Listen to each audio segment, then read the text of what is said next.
Broiling with the Smart Oven Air Fryer Pro has many uses. The broil function delivers top-down heat at high temperatures and is designed to brown, melt, and crisp the top side of your food evenly, which can be a challenge in more traditional ovens or grills.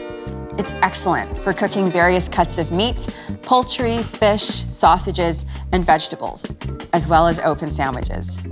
Today, we're making a delicious open steak sandwich. So let's look at how to set up your Air Fryer Pro to do it.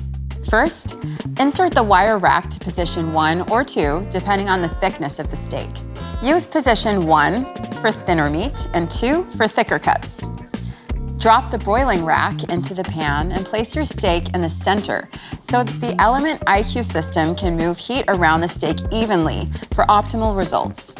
Use the confirm dial to select the broil function. Use the temperature dial to adjust from temperature settings of low, medium, or high broil. Adjust the cooking time with the time dial. Press the Start/Stop button to activate. You'll see the orange LCD display and the timer commence the broiling countdown. The Smart Oven Air Fryer Pro really takes the thinking out of cooking with the broil function. Now it's your turn to taste test this delicious open steak sandwich. Time to get broiling, my friend.